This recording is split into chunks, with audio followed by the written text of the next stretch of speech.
You're listening to Hashtag No Filter with Zack Peter. That's me, your naturally platinum blonde pop culture connoisseur. I'm the reality TV junkie, self-improvement addict, and host with only the hottest tea spilled fresh weekly. For more hot takes, go and give me a follow at Just Plain Zack. I always keep it funny and I always keep it cute.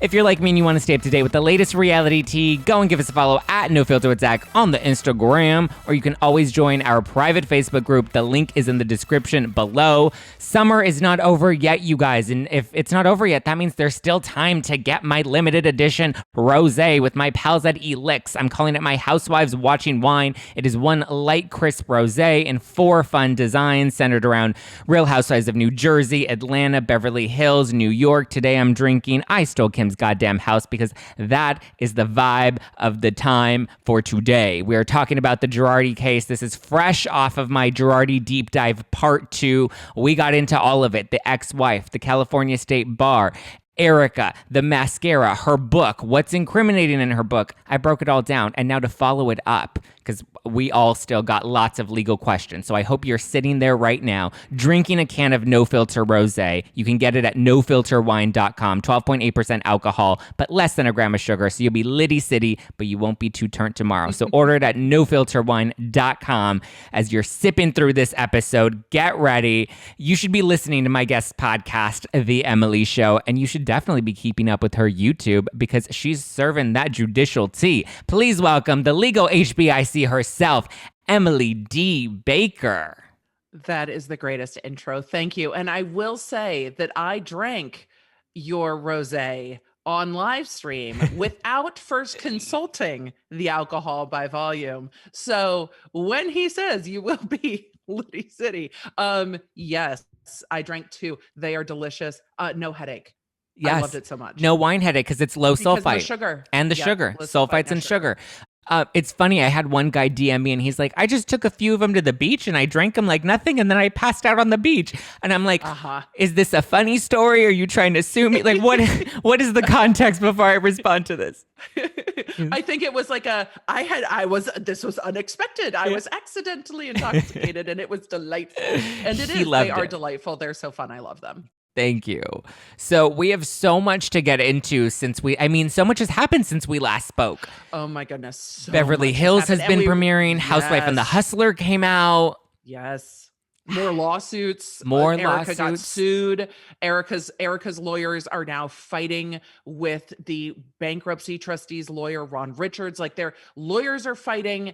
Erika's crying. We have way more information than we've had. She's been much more open this season than I think any of us expected. I think some people think it's genuine. Some people don't. I'm still in I don't even know what happened after this week's episode. Like, Did Tom get in a car accident? Did he get out of his car too close to the edge of a cliff and fall down it? Like, I still don't know what happened. I have so many questions.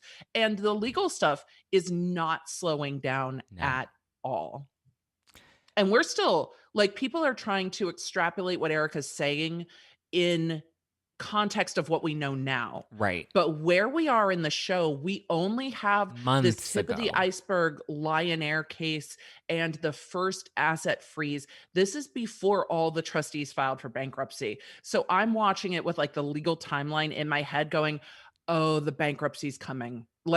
Everyone filed for bankruptcy's coming. So we are rolling into when everything is going to start to unravel. Like this, she's reacting very big to, and no shade and again, there. It's the tip really of the iceberg. Yeah. It's the tip of the iceberg. And she's like, nothing's going to be okay for a long time. I'm like, that rang so true to me.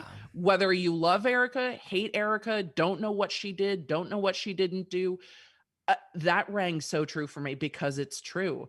And I've said this very openly. I still don't know all of what Erika knew, and we may never know. There are things we can extrapolate. I try not to jump to conclusions. I try to look at the facts we have. But at the end of the day, Erika could be left holding a substantial financial part of everything that Tom did. Because at the end of the day, he was the lawyer who signed the agreements and moved the money in ways that he shouldn't have. That was his doing. Yeah. She could be left holding quite a lot of this. He's in his 80s, he's in a conservatorship. She just turned 50 and has a lot of life to go and a lot of career to go. And she could be holding bankruptcy judgments and rulings for years and is going to be working her way out of a very large financial hole as this all comes crashing down. His ex-wives aren't going to get touched in this. It's going to be her. And didn't she say on the show when they said, "Oh, are you going to get anything in the divorce?" And she's like, "There's nothing to get." Yeah. Like she knew she knew there was no money there. So I want to know how long she knew that the money ran out. Like I have so many questions about that. Probably within the last 2 years where she said she was starting to ask about the lawsuits and he was shutting her out more and more. I think that's as the news articles were slowly breaking out, I think she was starting to have questions and she was starting to poke and he was starting to push. And then she just got to a point where she's like, I can't do this anymore. But I want to get into the lawsuits because I feel like so many have come up since before I dive into the questions, so I want to tell everybody I had an interview with Emily a couple of months ago, and I've done 2 hard deep dives into the Girardi case. The questions from today's show are with recent events, and they're a little more high level, or like a little more specific to things that have already happened. So listen to those episodes first so that you're caught up to speed before you dive into what we're going to get into today. So and on my YouTube channel, I go almost document by document on the things that have been filed. Like it's so much content.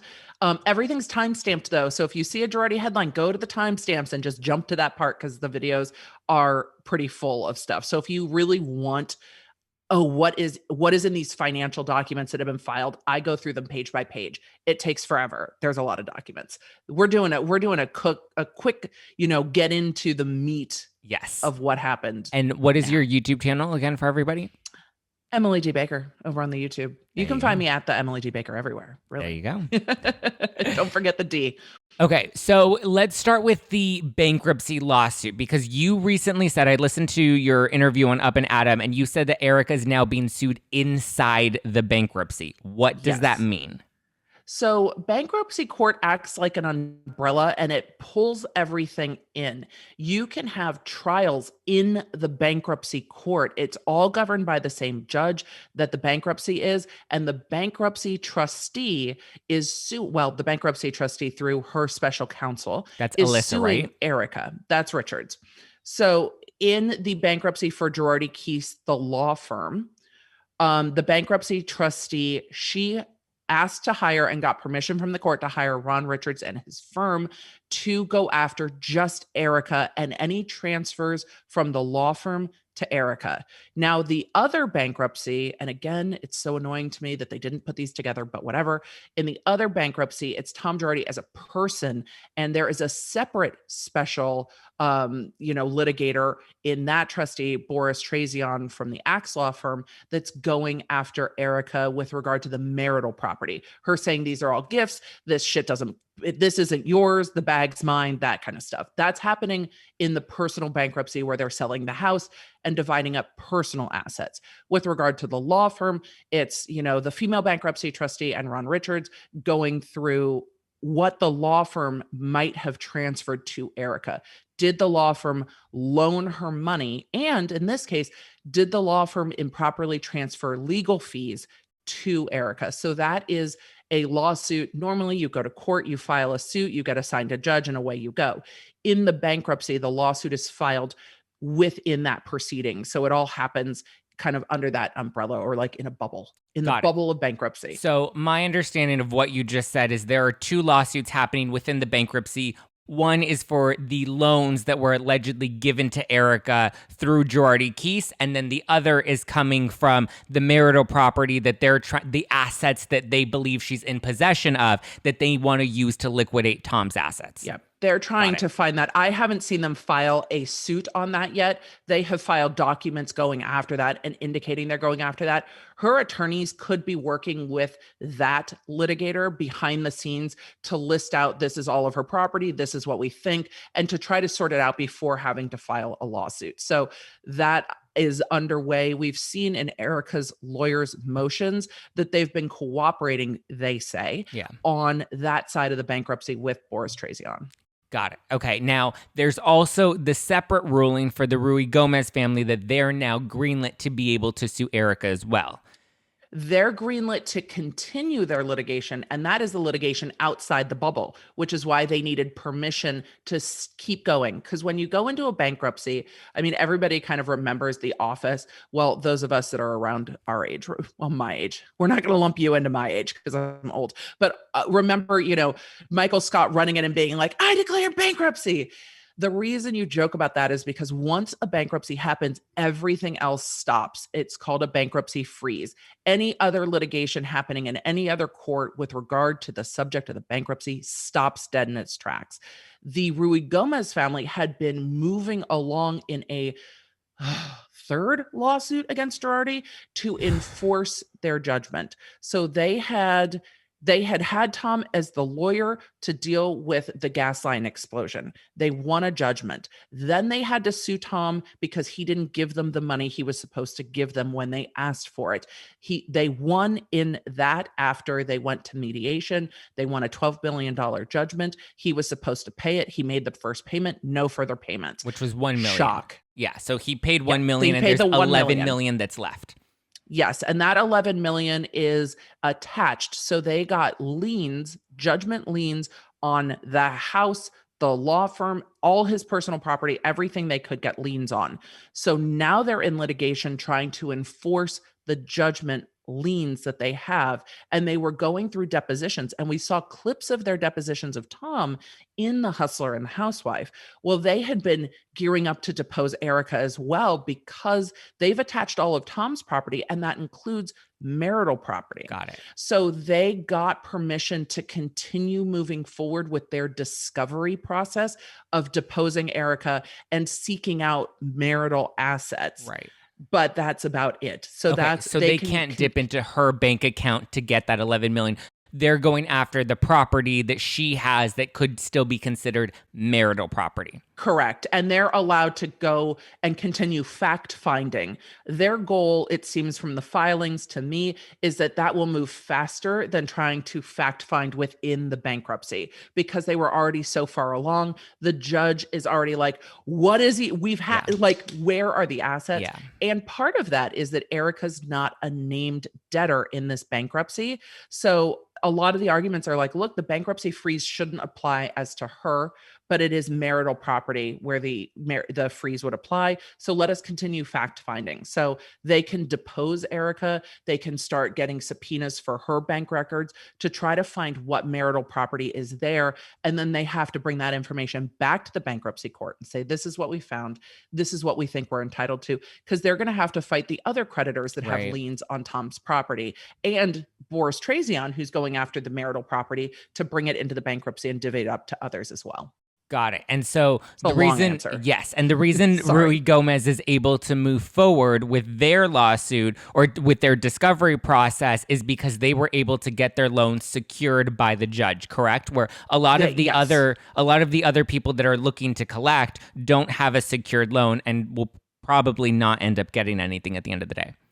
Their lawyer did a really good job making sure that once they got that judgment, that they got those judgment liens.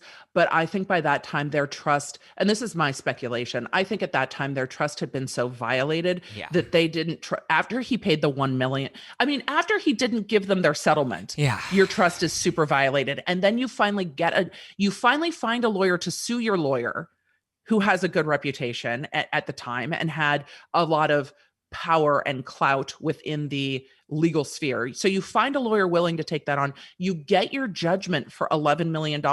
You're not going to trust that that's just going to be paid. And in fact, it wasn't. They got $1 million and then he stopped paying. So they perfected those judgment liens to attach all of his property and now fighting it out with other lien holders. People who don't have liens are going to be kind of left holding the bag with regard to the personal side of it. And fighting it out if there's anything left. But after all the liens that have been turned over, I don't think there will be anything left once you get through those creditors. Yeah. And so now there was the $20 million that was brought up in the Edelson case. And that's for reference, and I hate referencing them this way, but this is just how we know all of the players. These are the orphans and widows that are part of Yeah. that are basically saying that there were $20 million in loans that were given from Girardi Keys to Erika's EJ Global company, correct? So in that lawsuit is the first one we're seeing talked about on the show. Yes. Edelson PC was, just for brief context, a law firm that worked with Tom Girardi. Tom's an LA lawyer. They were the local attorneys in Illinois, which is where this federal case was regarding the Lion Air crash. And that is where you get the victims of, well, it's not the victims of the crash because there were no survivors of the crash, but the families of the crash victims were part of this massive class action against Boeing and were entitled to these judgments. And the judgment wasn't substantial. I mean, I know Crystal caught a lot of flack for being like, it's $2 million. I don't understand, write a check. But when this all came down, literally, I had the same thought. I'm like, you're worth hundreds of millions of dollars. Within the context, yeah. I have a lot of questions about why there's $2 million missing and you can't just be like, oh yeah, my bad. Let's make sure everybody gets paid. It seems like it's a mistake that can be corrected. But when the assets got frozen that day in court, Tom's lawyer said there isn't any money in the law firm. And that's what triggered, I think, all of the other parties that are creditors to go literally, oh, fuck. Yeah. We have to do something, because the bankruptcy followed very closely after, because that's when they were starting to realize, oh my God, there may be no money here. Like if you can't pay this $2 million, it should just come right out of the client trust account and go directly to these clients. But not being able to do that definitely triggered it. And Edelson PC is the first lawsuit that alluded to these transfers from Tom's law firm to Erika. They're also the ones that alluded to the marriage or the divorce being a sham. And Edelson, I believe, was interviewed maybe on Andy's Girls. He was interviewed on a podcast and was talking about the fact that Erika filing for divorce triggered them to wonder if the money was gone, and that's why she was filing for divorce. And that's when they started looking at her. Mm-hmm. So and that's why they started. And to clarify Crystal's comment, because again, people love to take the context we have today and forget the timeline of when this was all filmed. But like to also put into perspective, like that's like essentially saying somebody that has 80 grand in the bank has a $200 bill that's due. Like in the grand scheme of what you have in the bank, where Tom allegedly had like 80 million, which is what he said, something that small is not as significant. Right. If you have $100 and somebody's like, can you give me $2? Yeah. You're not going to be like, oh, that's where's a lot the of money. Yeah. And that's what triggered a lot of people, because he was supposed to have tons of money. So in context, again, his law firm should have had this money. This money never should have gone anywhere other than to the people it was entitled to go to. So where are they getting, because now I'm hearing there's a $25 million. 25 million. Yeah. So where are they getting the 20 million and now 25 million? Like, do we know where those numbers are coming from, or are those just guesstimates that we have yet to actually see documentation on? So we know what's alleged within this new lawsuit filed against Erika by Ron Richards in the bankruptcy court, saying that not only did Erika receive legal fees, which she shouldn't have, but the rights to the legal fees were assigned to Erika for these lottery payments. And instead of going to the law firm, which is they normally should go to the law firm and be paid on the books as legal fees, they were signed to Erika. So they're going after that amount of money and then saying, based on tax records, they believe that $25 million has been transferred to Erika's companies. And is that part of the same 20 million that is alleged by Edelson? I would imagine so. Edelson said that they found that number alleged in another lawsuit, because Erika was also sued in Arizona with regard to a legal lender that hadn't been paid. So I think this is my speculation, I think everyone's looking at the same tax documents with regard to these lawsuits to try to figure out where this money is and how much money was invested into the Pretty Mess being a career. And I wonder if when Tom's telling his clients, oh, it's going to be an investment, you're going to get it paid back, if Tom in his mind thought, oh, I'm investing into Erika and my clients have said I can invest their money. Well, Erika has said multiple times the Pretty Mess is expensive and not profitable. It wasn't an investment. It was throwing money into A vanity It was project. throwing money into a vanity project. Yeah. I was going to say into a dumpster and lighting it on fire, but I realized that's rude because, before all of this started, The Pretty Mess brought us some music that's iconic and some moments that were iconic. Exactly. It was used in her episode 1 transition. It's expensive to be me. To be me. Right. So I hate to call it a dumpster fire, but again, at this point, it looks like her performing career, her music career was being fueled by this money that was maybe coming from the law firm to the tune of $25 million based on the records that Richards and others have dug up. So, and that's the combination of loans that were given to her company and legal fees that were paid out to her company. Yes. Well, paid out to her. Or paid out to her. So then... Same. How would she, as somebody that isn't a lawyer, why would she even receive legal fees? That's a wonderful question. She shouldn't have. Yeah. So there's going to be speculation about whether this was to avoid legal lenders. So as all this was going on and as these monies were being given directly to Erika, there were legal lending companies going after Tom because Tom works on contingency. And you've seen the clips going around the internet of Erika being like, that's a badass motherfucker. Like he fronts the money. And that's how contingency works. The lawyer fronts the money. And in some of these cases, probably tens of millions of dollars, but they use legal lending companies to do it. And what's supposed to happen is the legal lending company essentially takes the risk of saying, okay, we'll give you $5 million for this case. And when the case settles, out of the attorney's fees and costs, the lender gets paid back and the attorney takes sometimes 40% after their hard costs. So if it costs $200 to file the suit, the $200 comes off after the attorney's fees. So they take their attorney fee chunk, then they take their cost chunk, and then the rest goes to the client. And the legal lender is supposed to be paid back out of their portion that they take of legal fees and costs. That clearly wasn't happening. And they were essentially financing particular cases saying, when this case resolves, you're supposed to pay us. And they weren't getting paid, just like the clients weren't getting paid. I suspect, Emily speculation, that part of the money not coming into the law firm and going to Erika is so that the legal lenders maybe wouldn't be able to get to that funds. Yeah. That's my consideration, because there were those debtors at that time. The timelines kind of match up. Got it. Okay. And so, I mean, I had a bunch of other questions, but I feel like we already clarified them. So the $11 million owed to the Rui Gomez family, Erika likely won't have to pay for that out of pocket. That's likely just going to be assets that she has that they're going to use to liquidate and pay Rui Gomez, correct? It's attached on the law firm and it's attached on the property. So does she owe it? Yes and no. She owes it in so much as she has marital property that'll be liquidated to pay it back. So correct. It's not a debt that's like she is going to have to pay, but she's going to have to liquidate. If the rest of the funds aren't there, then the rest of the funds aren't there.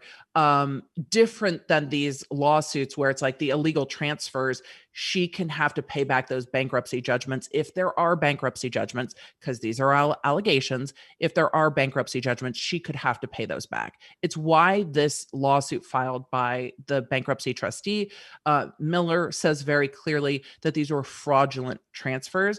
If the behavior is fraudulent and intentional versus like a breach of contract or just a regular debt, it can't be discharged if her companies go bankrupt. And that means she can't get rid of it. Right. So if she goes bankrupt, you still have to be on the hook for taxes and for the fraudulent behavior and stuff like that. So those, I think there's a very specific reason that language is in there. It's not just a loan, it's a fraudulent transfer. And I think her lawyers will fight to prove, no, this was an investment in the career. There's nothing fraudulent about it. If Tom wasn't paying his clients, that's not my client's problem.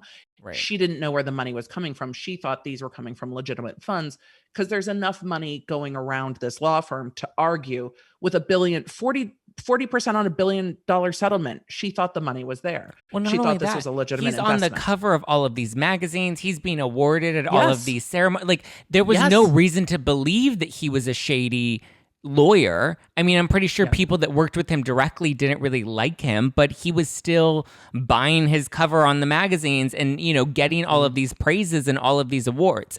Now, was the 20 million, because I think there's a big misconception, or the 25 million, whatever the exact number actually is, was that a one-time lump sum, or was that multiple like payments that came in over multiple years? It's unknown because it says tax records indicate, but it doesn't specify if that's 1 year of taxes or multiple years of taxes. It could very really be multiple years of taxes. Because I that was my imagine impression. yeah, same.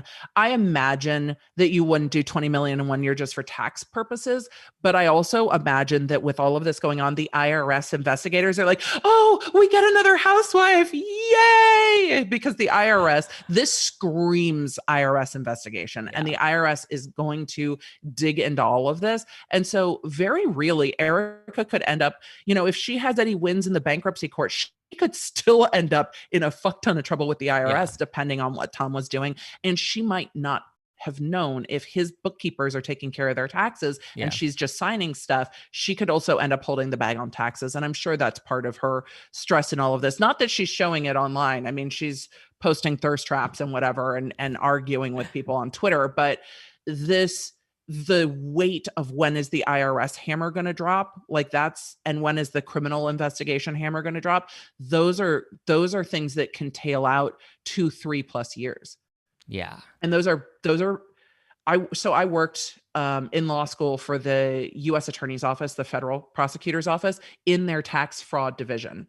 And the IRS investigators have the time, the energy, and the money to literally unearth your whole life. Like they're like, "Oh, this is what I'm on. I can pull up all your records and I can take my time piecing it together and try to figure it out." And you can't bankrupt your way out of tax debts. And those can become criminal as well. So there's a lot, I'm sure, of legal strategy and conversation happening. And I'm sure her legal team is trying to look at what might be any potential IRS liability. If she really didn't know what Tom was doing and didn't see their books, she could still be implicated on that. Yeah, because I think a lot of people think that Tom just at the end wrote her a $20 million check and it's just sitting somewhere and they're like, just give it back, Erika. I think that money went into the Pretty Mess. Building over years. Time. Yeah. Yeah. But it's paying for the shows that she was doing, the private planes, for the costumes and the glams and the jets and the choreographers that's how I interpreted it. It wasn't a transfer to hide assets. It was my interpretation. Right. It was, this is how much money's gone into this business enterprise to create the Pretty Mess and essentially to get her on Housewives. So I have heard a theory that these loans could have been a ploy to avoid paying taxes and likely an attempt for Tom to move and conceal money, which was kind of revealed in his last divorce settlement with Kathy. He had many of these like large loans that were written off to pay other people, and they were written off as loans. And that's why at the time his ex-wife Kathy was like, "Oh, well, now that I'm leaving the marriage, he gave this loan to so-and-so over there. He needs to bring that money back because I'm entitled to half of those loans." Right. Is it possible that these loans weren't actual loans, that it was just kind of a way for him to get through the taxes? I think you would move the money. I mean, you would move the money. It could be it's pure speculation. It could be to avoid taxes, because if the business writes off $20 million, like, oh, or $5 million a year for several years, oh, we invested into Erika Jayne, there was no return, you write it off to reduce your tax burden in the business. Completely possible. And sometimes that can actually be legitimate. That's not always fraudulent, which is where all of this business practices have to be unwound. But sometimes those are just junk loans. Like, oh, it's not a loan if you don't expect to ever get it back. That's not a loan. That's a gift. And that has a different implication tax-wise for both businesses. So it could be to avoid the IRS. It could be to avoid creditors, because again, there were these legal lending companies coming after him, amongst others. So he had so many lawsuits going on. It could have been to move money out of the law firm and say, okay, well, keep suing me. There's nothing here. What are you going to get? But at the end of the day, that doesn't make sense to me, because his business was a sole proprietorship. So whatever money you have in your life, you have in your business. The business wasn't this other wasn't entity. an actual entity. Yeah. That was a crazy discovery too. Yes. And it makes no sense to me. And it looks like he didn't carry malpractice insurance either, which was intentional. Yeah, with how big these judgments were, it's just like, oh fuck, this, for me, everything he was doing turns my stomach because it was not accidental. At the beginning, I was like, was this getting behind the 8 ball one time? Like, oh, you didn't loan enough to cover this case and then you got behind and moved a little money and then it grew. Yeah. This looked like an intentional scheme. Full ass Bernie Madoff, fuck all of you Ponzi scheme. Yeah. Me. That's and I think last time we spoke, we talked about how this could potentially have just been a snowball that just continued to balloon out of his control. And I was like, maybe he really, wasn't as crooked. But once I dug into it and realized he wasn't he didn't have the insurance, and it was intentional because the insurance is how the state bar tracks lawyers that are being unethical. And he knew that little loophole. So he was like, I'm not going to do that. Like, that makes my fucking head spin. Because I'm like, he played into all the loopholes. Yep. And it wasn't just that one. It looks like in a number of the other cases, particularly there's a group of Boeing cases where the same thing happened. Clients didn't get paid their settlements. It looks like to me from court records, they got strung along long enough that when they went to court and were like, no, this is malpractice, they waited too long and the statute of limitations passed. Mm-hmm. So it looks like he was playing very well into the loopholes to say, no, you can't come after me now. Too bad, so sad. And a lot of clients had that similar experience where they waited too long to finally sue him. And he played into that with the same voicemails that we heard attached to the Edelson PC case. I'm a nice guy. Be nice to me.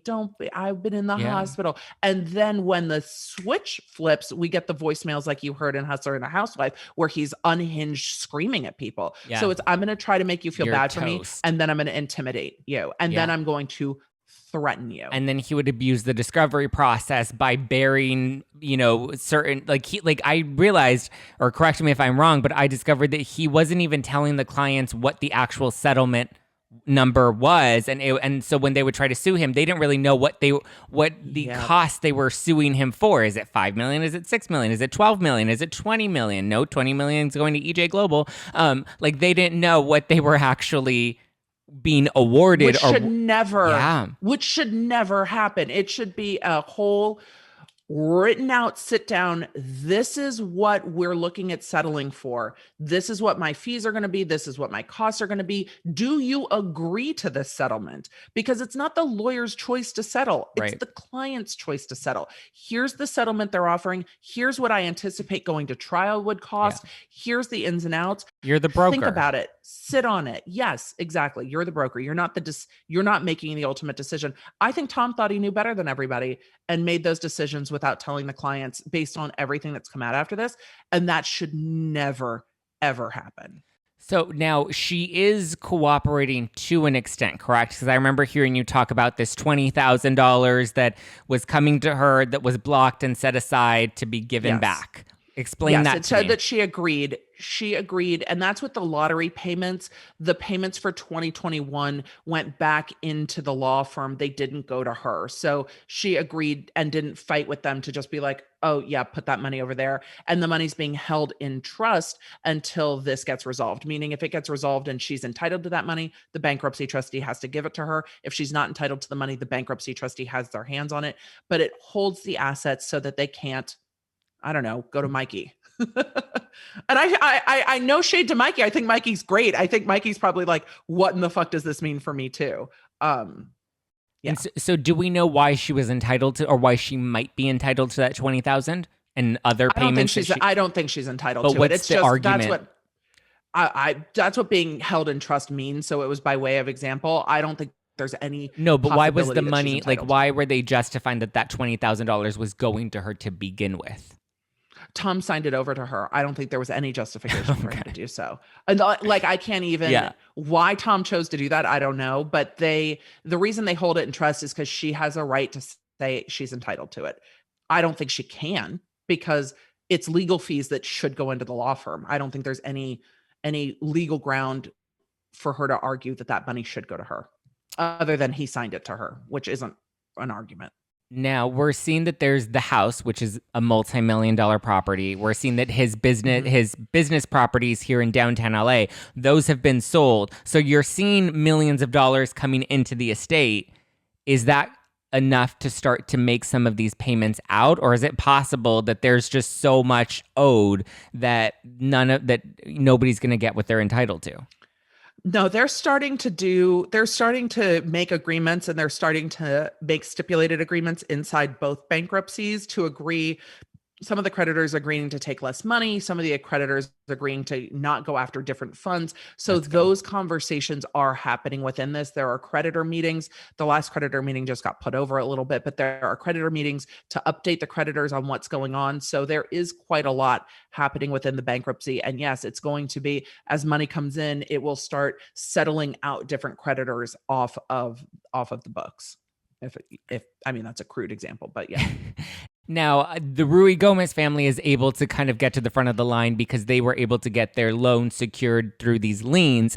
Is it now, them aside, is there a good chance, I would assume, that the lenders would probably be the first to see their cut of the money because they're a little savvier and kind of jumped on the ball a little sooner when it comes to collecting funds? I think so. The lenders are all going to be secured creditors, and a lot of them have personal guarantees from Tom Girardi. So even the legal lenders have personal guarantees, and some of them did have liens on the personal property as well because he had used it as collateral. So yeah, the legal lenders are going to go to the front of the line on that because they're secured, where a lot of the clients aren't. Now, I keep seeing these, and we talked about this in our last interview, but I want to bring it back up because I keep seeing it circulate on Instagram right now. The letters that Erika signed saying you can take, before I see any of the money, you can take the cut from the house or whatever it is. She was signing over property to these lenders. Now, I think people are misinterpreting those and saying that that's a letter she signed for the victims to get their money and not the lenders that are the ones giving Tom the loans to. Can you just? Those were the legal lenders. I believe it was Cal Lending too. What was funny is they didn't have them notarized, which is odd to me because there's still, if I was a DA trying to admit that in court, the judge would be like, "You're adorable. How do you prove who signed that?" And I'd be like, "Yeah, you're right. You can't." And the because signatures are so, and there are only 2 documents, and the signatures on both of the documents with her signature on it are vastly different. Yep. And if she doesn't say or hasn't said, yes, I signed those, it will be hard to prove that she did. But they were signing over that she wouldn't go after her interest in the house if Tom died. So if Tom dies and the house is sold in a probate estate, that she acknowledges that this lender gets their cut first because her name's not on the house. Like, she doesn't have an interest in the house unless it's willed to her. Right. So it was for that eventuality, and given his age, that's a completely appropriate consideration for Cal Lending to say, look, we have a lien. No, it wasn't a lien. It was for them to have the personal guarantee from Tom. So Tom's personal guarantee, like, look, I'm using my house as collateral. Here's my guarantee. And they're like, no, we want your spouse to sign off on it too, that down the road, your spouse isn't going to fight us on this. Yeah. And so that was purportedly her signing off, saying that she wouldn't fight Cal Lending to get that money if Tom died and then the loan was paid back after he passed. So my interpretation is those papers don't even fucking mean anything, and people need to stop circulating them because he's not dead and they're not notarized, and there's no way they can prove she even signed them. There's no way to prove that she signed them. And I think people are using or trying to use them to say, see, she knew. Yeah. But also, I'm not 100% confident that Tom didn't just sign them. I think he signed one of them because one of them looks like her signature and the other one just looks like Kathy down the street fucking signed it. Right. And I'm not sure that when he gave it to her, he didn't say, hey, sign this. It's regarding the house, but the house isn't in your name, so it doesn't even matter. And she was like, yeah, whatever. Like, we can't, it's hard to not want to assign more meaning to stuff like that. But those to me aren't dispositive that, see, she knew. Yeah. She knew that he was having a tiff with a business lender at that point. That doesn't mean she knew he wasn't paying clients.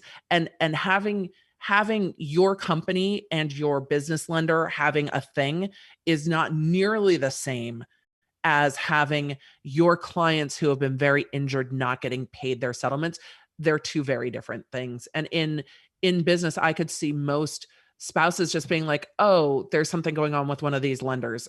Okay. Like the same way a spouse would be like, oh, is there something going on with your business credit card? Like, I don't know. It's not, your business isn't my business. But Yeah. that I come from the perspective of I've run my own business. My husband's run his own business. So there were times I was aware of what was going on in his business. I didn't see every credit card statement every single month from his business. He has a bookkeeper Yeah. and an accountant Yeah. and an office manager and a bunch of other people. So I knew some of the day to day, but I didn't know the ins and outs, nitty gritty of what was going on in his business. So it's hard for me to say that she should have known more. Yeah.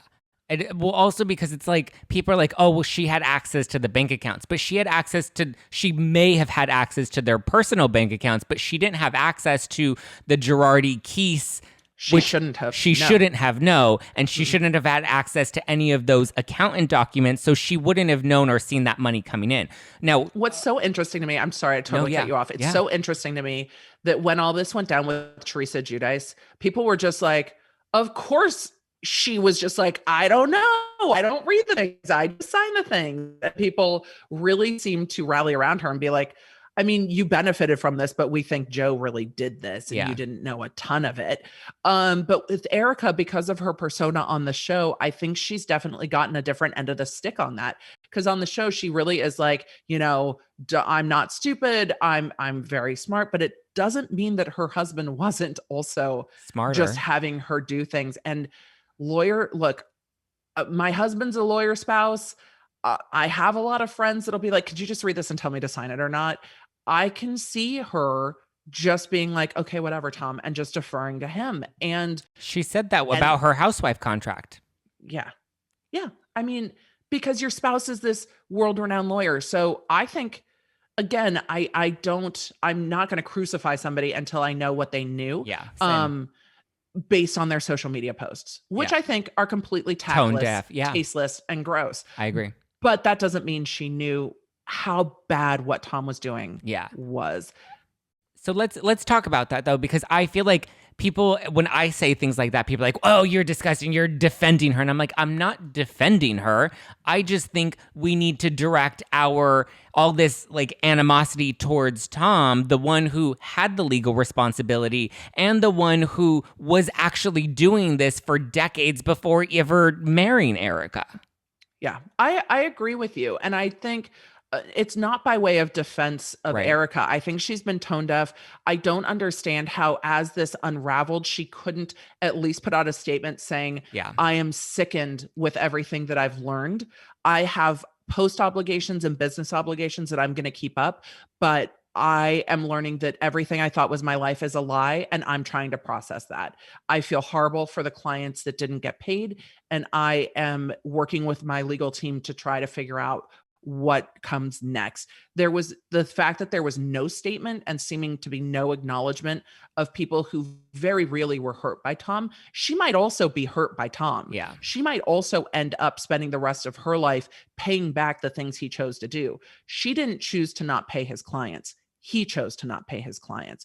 She benefited from that, but she didn't make that decision. And I've said this in my content too. As a former district attorney, I worked a lot of cases. I had embezzlement cases where, the husband business owner and the wife would be in my office talking about what happened. And the wife would be like, I had no idea how things were unraveling in the business. And the spouse would be like, I didn't know either that this employee was stealing from me. I couldn't figure it out. I just kept trying to work. I've seen a lot of scenarios where people just didn't know the ins and outs of their spouse's business. And so it's hard for me to say Erika knew what he was doing. She benefited from what he was doing. 100%. Yes. She's been shitty on social media. 100%. It doesn't mean that she knew all of the details of what he was doing. She might have known some. Yeah. And I think she may have found out a lot in the past 2 years, and that's why she had to get her ducks in a row to get out.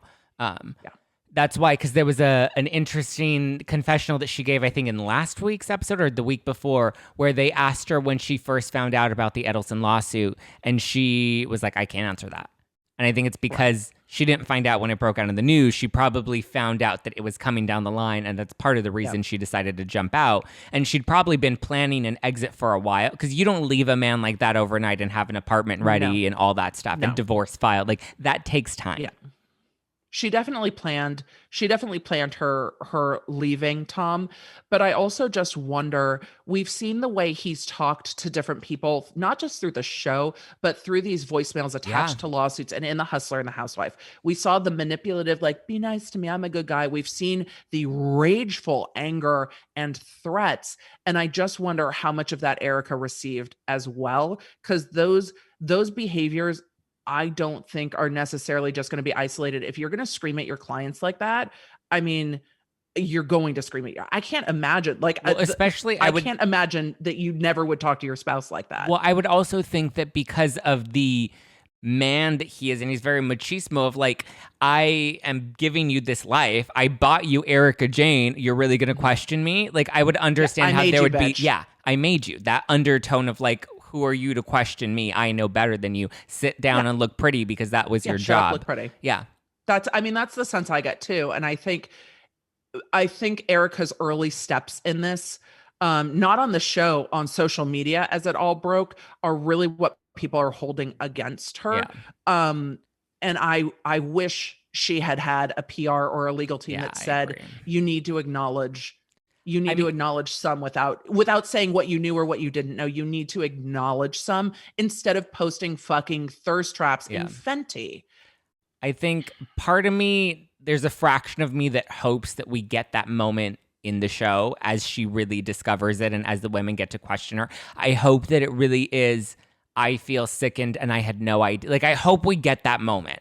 Not for her and not to save her reputation, but at least for the victims. Like, they deserve that acknowledgement, and I hope we get that on the show. I really do, and I feel like we might. I hope we do. The clients have been watching this. I mean, clients who have been struggling with Girardi for decades. So there are clients out there that have been watching them flaunting this lifestyle on the show unabashed for years in, I'm sure, rage. But rage that most people aren't going to even hear, because it's like, oh, he would never do that. Oh, you must have been mistaken. It's the same with a lot of, these trust violating abuses of power. People gaslight you and are like, no, you must have done something. And people gaslight themselves, like, that's the lawyer. Did I not communicate? Did I misunderstand? People take a lot of that on themselves. And then to have to watch him flaunt the wealth on the show must have been tremendously difficult. And I think that's where some of this rooting for the fall comes from. Yeah. And Tom is now, kind of locked away in this conservatorship. Well, not totally locked away, because he's out for lunch, right? But Tom's off of TV, off of social in this conservatorship. So all the vitriol is directed at Erika, and she's definitely lashing back out, which isn't a good look. Sometimes you just have to either acknowledge what's going on or just take it. But it's also like, that's such our culture to, like, because, like, I've even had issues with how Ronald Richards is handling it, and me even saying, he has a lot to benefit from it, has, like, these stan Ronald Richard fans that are coming out and they're just like, no, he's doing God's work. But I'm like, we're like at 40%. Yeah, he's doing, no, but not just 40%. Not just 40%. Plus costs. Plus clout. Plus clout and notoriety and fans. Like, he has so much to gain from this that he's no saint in all of this. And people are like, well, he's doing a job. He deserves his money. And I'm like, but he's not as altruistic in this as you want to make him out to be. Ask yourself if you know who Boris Trazian is. Because that's the other attorney that's going after Erika's assets in the marital side. There are different ways to handle it. I don't love seeing lawyers play cases out on social media.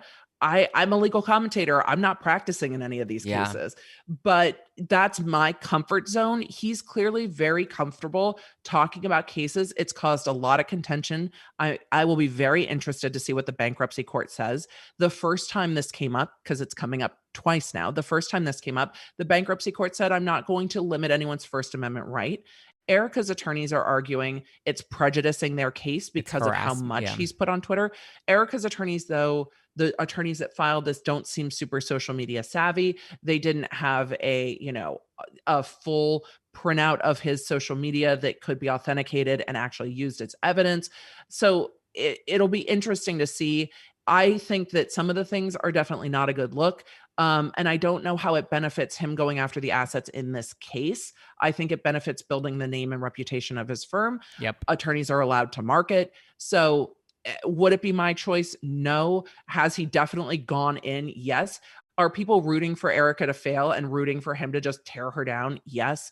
I've seen that with other cases I've covered too. There's cases I've covered with YouTubers that aren't popular and everybody's like, yes, get him. So Yeah. I get that rooting for it, but it's harder when it's the lawyer involved in the case. I had a different opinion before he stood to gain maybe $9-10 million out of the money that he's getting back from Erika. And again, that's money that's not going to go to the clients. Well, not only that, because the argument I've heard against that, because I'm like, 40% is a lot of money. And I'm not saying he shouldn't be paid for doing his job. Like, he's doing his job, and I'm not going to take food out of anyone's mouth. I'm not going to take money out of your bank. But like, so people are then saying, well, he's using his own money to fund this investigation.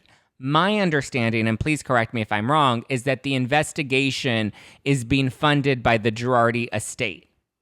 Right, by the bankruptcy. And he gets approval for doing things and spending a certain amount of time, and those are costs, and then he gets fees on top of that.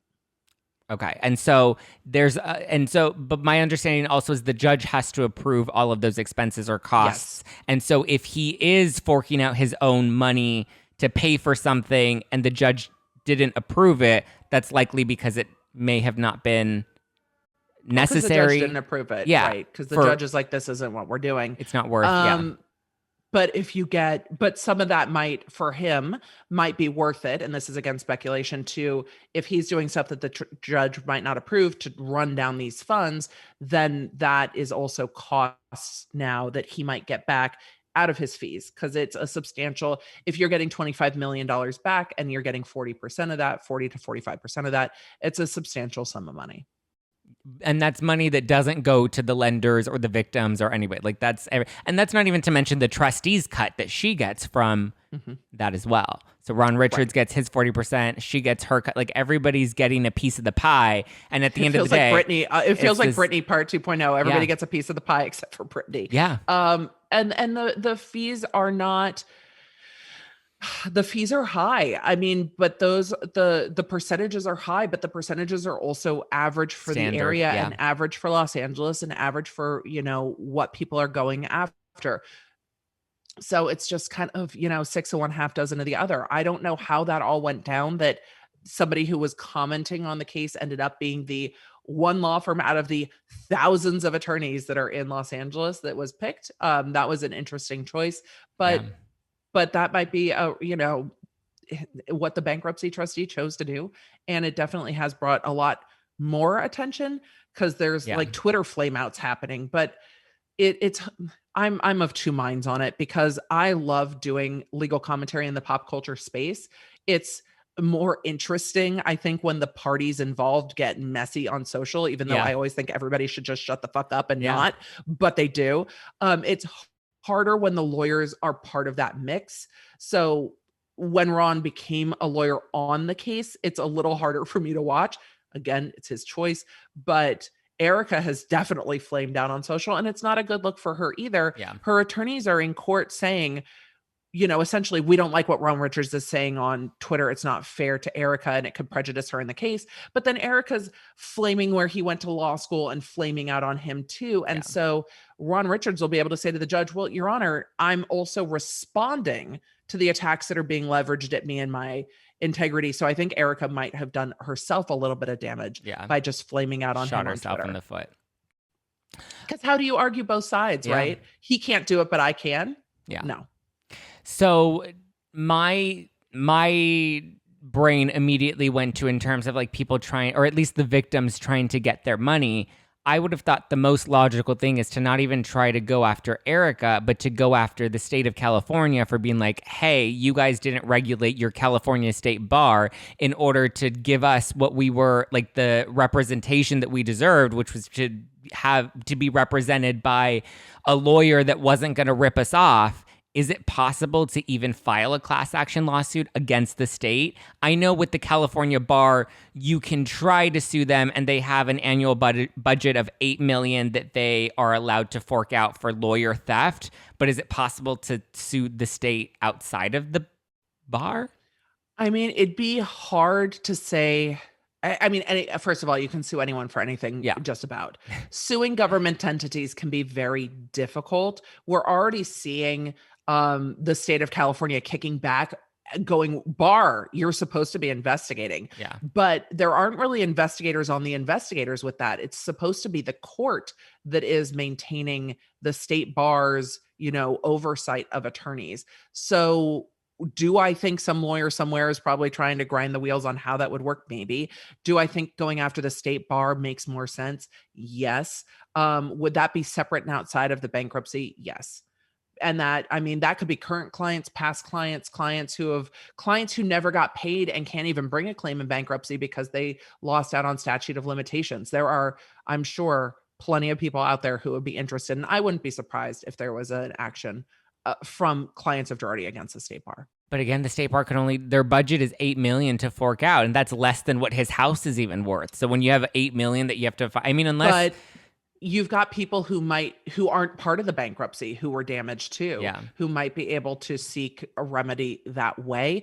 But yes, it's only $8 million. That doesn't mean they can't try to petition the legislature to say, no, put more money into a victims fund. Yeah.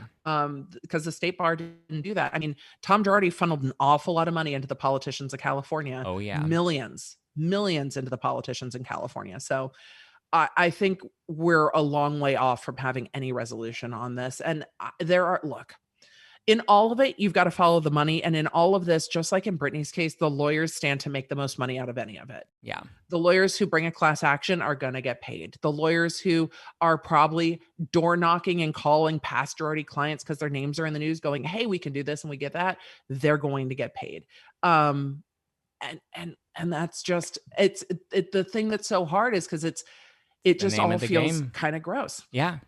It is. I mean, it doesn't just feel gross. It is gross, but that's the name of the game. So it's like, how do you even get upset with Tom Girardi and not everyone else? Because we're essentially all doing the same thing at this point. But I mean, I guess the difference is Tom has been he had really deep schemes and loopholes that he was jumping through that's been going on for decades.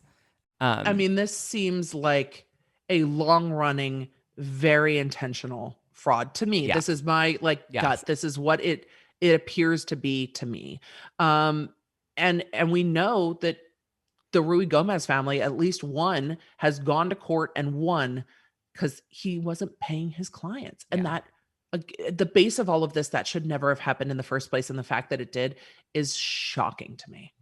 Let's talk about the gifts argument, because Erika's trying to say that a lot of the community marital property, they were gifts that were given to her, like the Panther ring. Actually, before we talk about that, I need to issue an apology because there were a lot of people that were deeply offended that I said it was a Jaguar ring and not a Panther ring. Oh, I interchange between the two all the time. I interchange between Jaguar and Panther. I have to issue a public apology and just say thank you all for holding me accountable. I'm trying to be a better person every day. Hashtag blessed to have you on my side and for holding me. I'm talking to Stassi's PR crisis management team right now, and we're trying to figure out a way to find a resolution with the Panther versus Jaguar situation. But thank you for holding me accountable. I appreciate it. Yeah. Yeah. I mean, it's hard when you get your big cats wrong. Right? Yeah. I need to check in with Carol Baskin. The Panther lobby was happy. The Jaguar lobby's like, don't lump us in with this, I know. I might hashtag get it. not my Jaguar. But yes. So the gifts argument. So she's saying that these were gifts from Tom, so they're not marital property. But a lot of people were bringing up the fact that Taylor Armstrong, who also has a connection to Ronald Richards, side note, Taylor Armstrong had to give up her wedding ring in her lawsuit. Can you explain the California gifts law? So the problem is I have not looked into Taylor Armstrong's lawsuit in ages. Was it her divorce or was there a separate lawsuit where the ring had to be given up? My understanding is there was somebody that was trying to sue Russell and she had to give up her ring in order to pay as part of the settlement. Yeah. Okay. So, and that might have been a choice. I think that was more of a personal choice to pay. to pay. And it's like, oh, this is an asset we have that we could liquidate to pay this lawsuit, And because what does she want the when ring you for are at that point? married, what's yours is yours and what's yours is mine. But with Erika, the argument that they are gifts, there are a lot of quirks to marital property in California, and there are a lot of parameters that have to be evaluated to determine if something is legitimately a gift or not. Those can be instruments in writing, like, hey, I'm saying this painting is a gift. That can have tax implications, and that also has divorce implications. Whether or not some of these things are going to meet the threshold will be ultimately, I think, either determined by a court, or will be mostly determined between the lawyers for Erika and the lawyers in the bankruptcy court agreeing to turn things back over. If I were Erika's legal team, I would be fighting to make everything a gift, because then she stands a better chance to liquidate it if she's left holding Yeah. a $25 million lawsuit on the other side of it. You hold everything you can back in the personal bankruptcy, because you might have to liquidate to pay the business side bankruptcy. So I could see her fighting over, I need the, exemption from the home that I'm entitled to, which Yeah. I don't think she's entitled to. I need all of this, the jewelry, the property, whatever, because I think she is building the kind of the moat Yeah. where she's going to have to sell this stuff off if she Yeah. ends up holding a $25 million judgment. Yeah. So that's where I think the strategy is for Erika's legal team.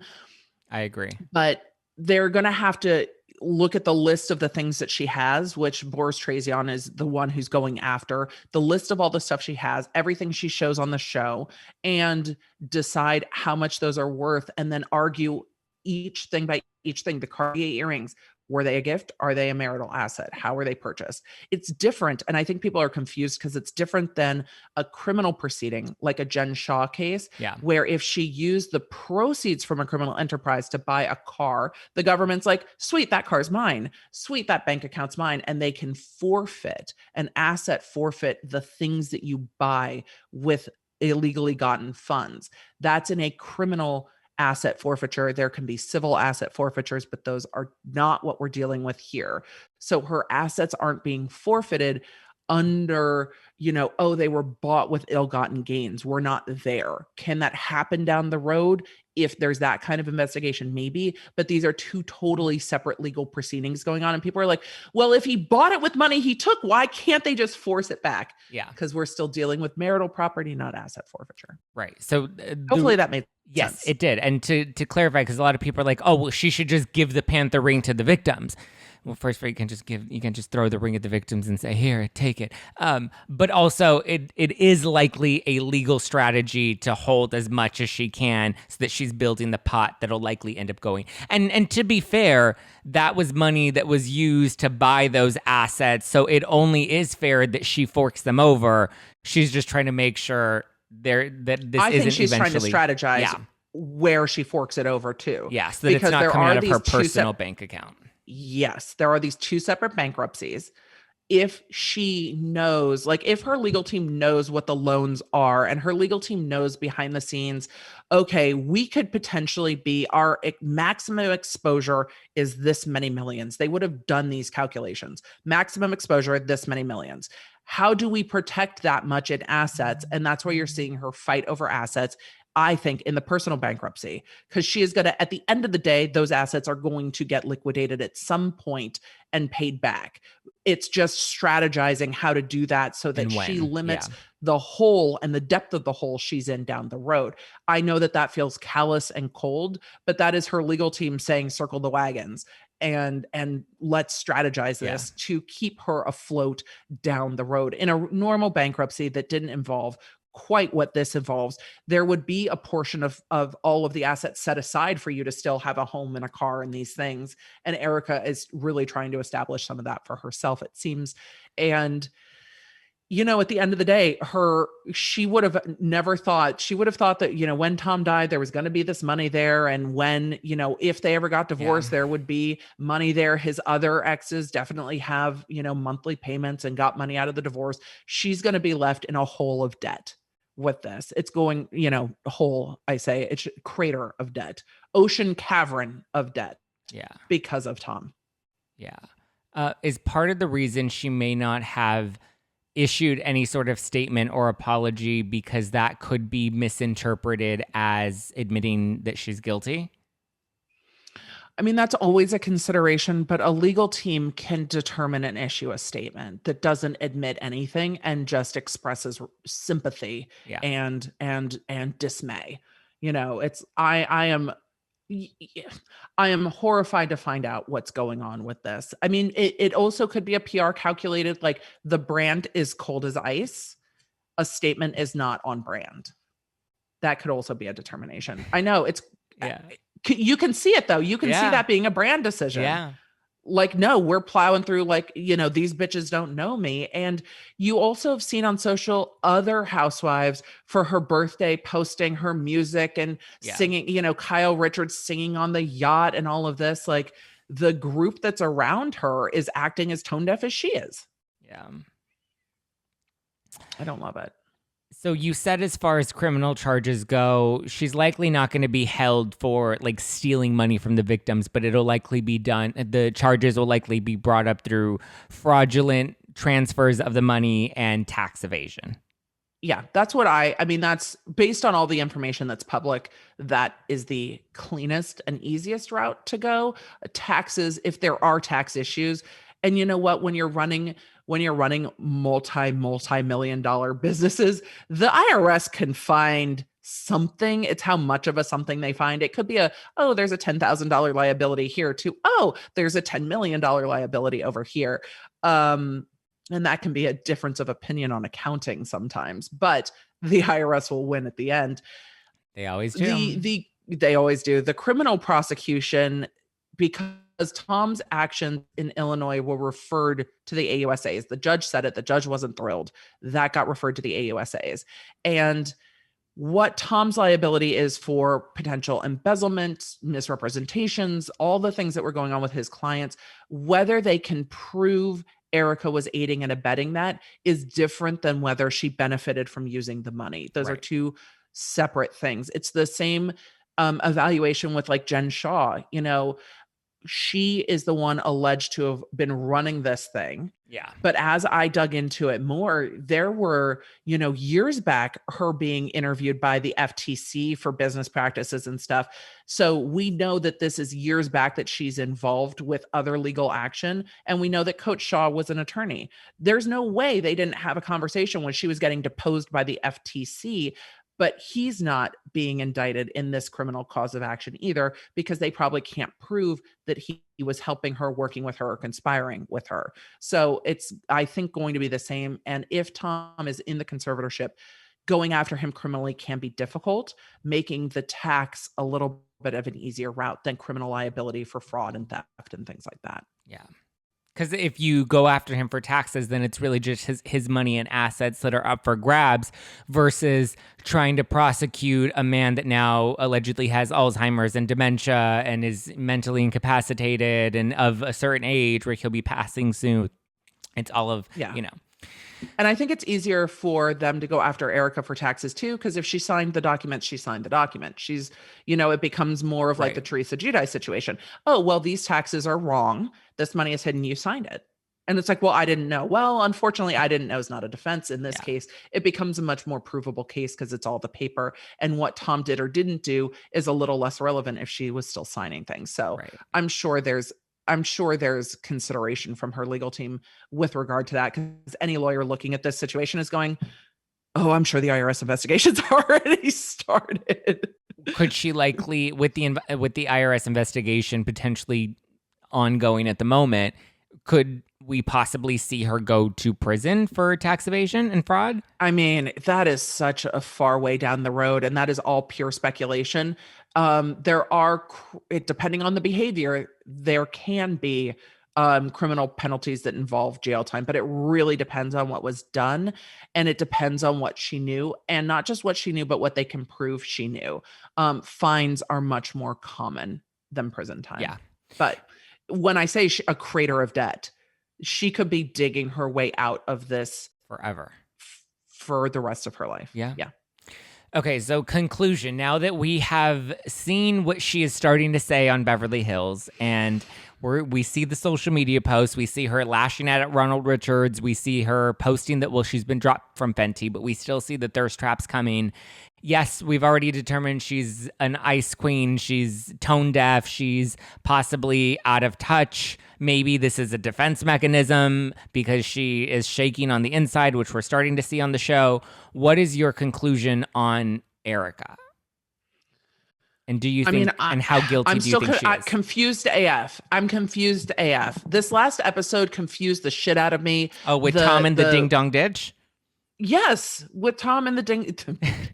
Like, the story's so confusing. I don't know if I think that was a production edit. I think that was my prediction is that it was a production, because if you think about it, none of the other women had confessionals saying that they were confused with the story. Sutton was the only one that did, and I think the reason that they inserted Sutton's, that they were using Sutton's confessional to anchor the story, which seemed messy, is because it was their attempt at foreshadowing the beef between Erika and Sutton that we know is to be coming later this season. That's my production brain working. I love your production brain working, because I don't think about that at all. And I wondered that, like, are we missing pieces that would make this make sense? Because it is kind of convoluted in the way that it was presented on television. And it could be that a lot was cut out, because it could have been a very long conversation. But also, you know, Erika being outside, I think Kim Archie was the one who mentioned, you know, Erika's always in sunglasses. And then she's outside in the bright sun with no sunglasses on, with mascara running down her face. Was that intentional? Was that not intentional? I don't know. It felt intentional. She's not wiping her makeup, but again, she was patting it. You've seen her also with glam, like even when she's touching her face, like. And, you know, when you wear makeup, you're kind of like, no, I don't want to move things around either. You start messing with it too much and you're on television. It's a big old mess. So I'm still torn. I think a lot of what I suspected and wondered about, we are seeing her address, and that is what the relationship was like behind the scenes. We're clearly seeing that it had turned. What was going on with the dementia. All of this, her talking about Tom declining, is coming up before the conservatorship.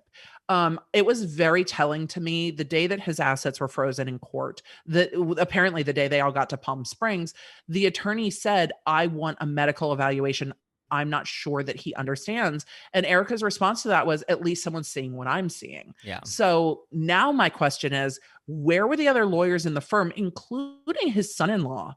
Yeah. Were they not seeing this too? Was Erika trying to get Tom's adult kids to see this? Like, what? I have more questions about what else was happening, because if this had been happening for years, he shouldn't have been practicing. And Erika said he should give up his bar card. Yeah. I thought that was a stunning statement. Yeah. So for everyone saying, you know, oh, is the dementia a ruse? Is it faked? Why hasn't it come up before? Well, it looks like maybe it was coming up before, and he was plowing through it with anger and his reputation. Yeah. So my jury is innocent till proven guilty. Yeah. My jury is out.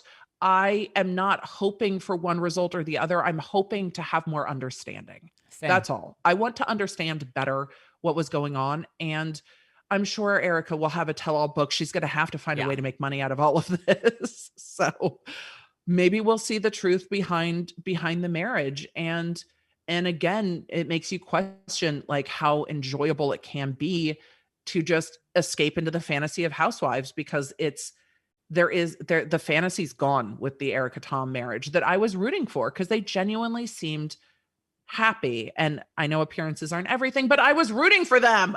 Yeah. No, I agree. You know, we were all rooting for you, Q Tyra Banks. Yeah. We were all rooting for you. I was rooting for them, and I'm pissed. Yeah, I was at least rooting for her to walk away in that, you know, with that paycheck from once, you know, he was gone, waited out, like Garcelle said. I was more of like, hey, you put in the work, you put in the time. Let's get it. Garcelle put out the truth. Like, Garcelle was just like, I speak the truth. Like, just why don't you just wait? Like, yes, Garcelle, the question everyone's asking. And now we know why. And now we know what she had a preview of that was coming. And it's weird watching it go down, knowing how much more is to It's going to play out. Yeah. What do you think we'll get from her at the reunion? Oh gosh. tears, maybe a statement of acknowledgement that this has been horrifying and that she doesn't even know how to process it, because this is really bordering on my entire life was a lie. Yeah. All of the money I've spent is a lie. And my if you're, marriage. And if you're in her shoes, like I just like I'm trying to like imagine if I were in that position, like just to give her the benefit of the doubt, because I like to play devil's advocate for 2 seconds, but like if I were in that position and if I found out my husband of 20 years that I gave up everything for, I mean, giving up everything is a loose statement. She gained so much more than she was. She gained so much. She gained right. so much. She morphed herself. Yeah, but him. Still, like when you commit and you put in 20 years of marriage and then you find out that your life was a lie and that your husband was ripping all of these people off, like, yeah, I would be pissed too. And I would be, I don't know if I would be posting thirst traps on Instagram, but like I would be pissed. Right. And the thing for me is that you see how he treated his clients. Yeah. I imagine he treated Erika the same way. And so while it's not the same, I think Erika also is catching this the same way Tom's clients felt when they're like, holy shit, my lawyer is stealing from me. This well-respected lawyer, I don't know what to do. I don't know how to respond. I think she is probably in the swirl of that. And again, I don't know how much she knew. But I think she's in the swirl of it's all fake. It's all been a lie. And not just that, I think she's very focused on her, and in a crisis, a lot of people do. It's all been a lie, and I am fucked. Yeah. Like I am fucked in this. And this is the Titanic, and I'm going down with the ship. And so on the show, we're not seeing empathy for others because she's in the swirl of how much am I being taken down with the ship right now. And realizing it's more and more. Yeah. There's no life.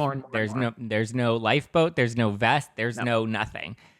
And she doesn't strike me as highly empathetic to being able to see outside of her situation for others. But I have empathy for her. It's not an excuse. Yeah.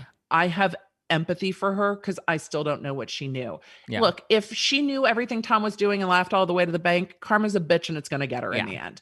If she didn't know, then Tom has lied to her the way he lied to all of his clients, and she is going to be left holding that. Yeah. The way they are left holding that. And I also like to clarify that like you can have empathy for her, and that doesn't mean that you don't have empathy for the victims. Right. Because so many people are like, how can you feel for her? You should feel for the victims. It's like both things can be true. Yeah, the only person I don't have empathy for is fucking Tom Girardi. No, fuck him. Yeah. Like Garcelle he's the one who breached. He's the one who breached his duty. He's the one who breached his duty and it could be that he breached his duty to his clients and breached his duty to his wife.